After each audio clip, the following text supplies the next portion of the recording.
Welcome to Tech Stack Engineer. This is Venkat, and today I'm going to talk about what is API versioning and what are the different API versioning strategies available. API versioning is super important in API design, especially for developing scalable and more maintainable APIs. Imagine you have developed an API and pushed your changes to the production. Now the API is functioning really well and business is very happy about it. Let's say business is planning to add some additional features to the API that you have developed and they have come back to you to make additional changes. So how would you know whether you need to create a new endpoint or make changes to the existing endpoint? There are certain things that can be considered, and without carefully considering these items, the client code might break when you introduce a new breaking change, which means there is no backward compatibility maintained. So, knowing when to create a new version or changing the existing API contract in the existing version, so it's very crucial and this is very really important. So, now let us see what are the different items that can be considered when creating a new version or not. As you can see here, adding a new additional fields in the response. So there is no versioning required because adding a new version, new additional field is not going to break the existing code. So adding optional request headers. So there's no new version required. You can still maintain in the existing endpoint itself because adding optional request header means that it's not going to break the existing functionality. So the next one is adding new optional request parameters. So just like optional request headers, adding new optional request parameters does not require any new version to be created. So the next one is, let's say you are renaming an existing request or response field. So if this request or response field is being already consumed by the clients and if you are renaming it or modifying it, it is definitely going to break the client's code. So that time we cannot modify without informing to the clients, or it's always better to create a new version in this scenario. And the next one is modifying the data type of the existing field. Let's say you are modifying one of the field data type from string to array. So that time it's going to break the existing code, and if you really want to maintain a backward compatibility, the new version is really need to be considered. So removing existing request or response fields. So again, this requires new version to be created. And the last one is probably the adding new header and making it mandatory. So if you're adding a new header, make sure it's always optional. That way it's backward compatible to the existing endpoint. But if you are considering making it as a mandatory, try creating a new endpoint. That way the clients can migrate from version old version to the new version whenever they required. Now let's take an example of this versioning. So as you can see here, so in the version v1 techstackengineer.com API/v1 and articles. So this endpoint provides a list of articles and it has certain fields like ID, name and category. So whereas you can see in v2, there are new fields. I mean there are multiple fields are added. One is description.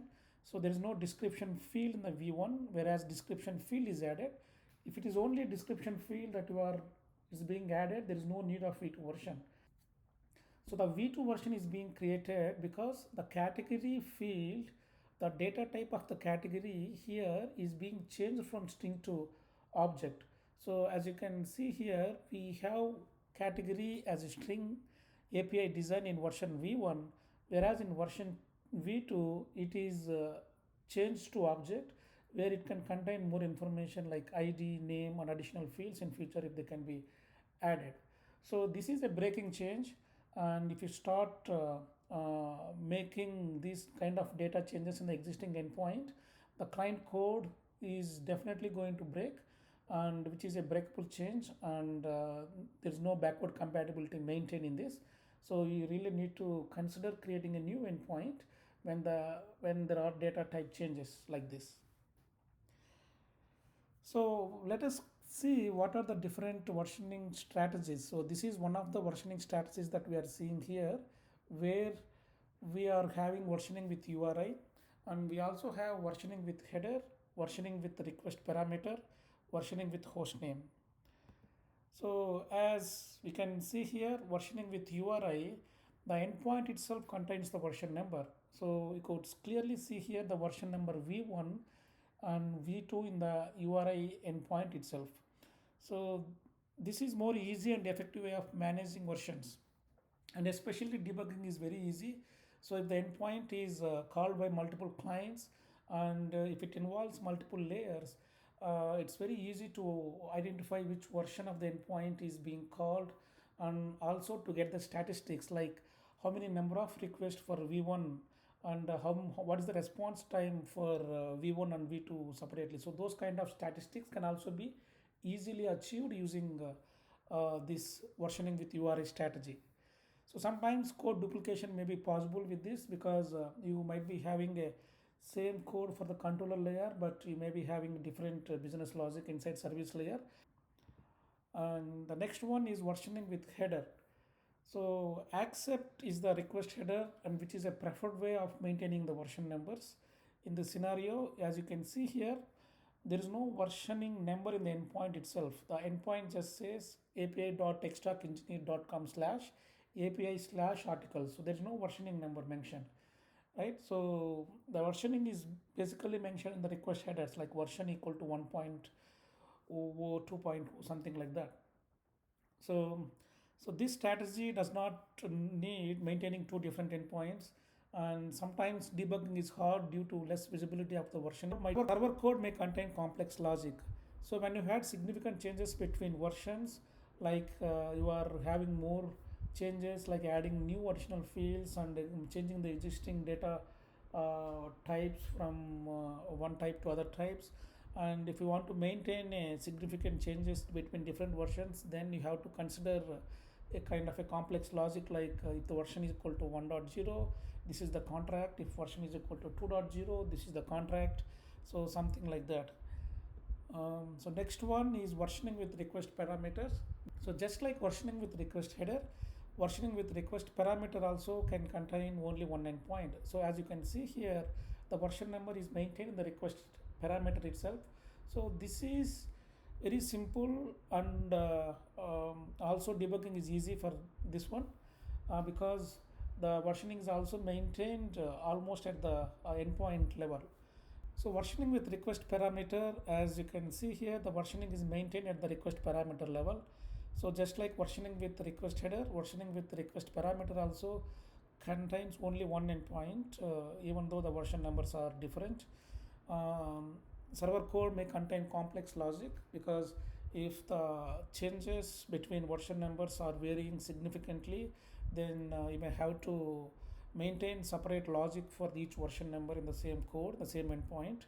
And sometimes getting API metrics by each version needs additional implementation, because you just have only one endpoint, but there are multiple version numbers in the same endpoints.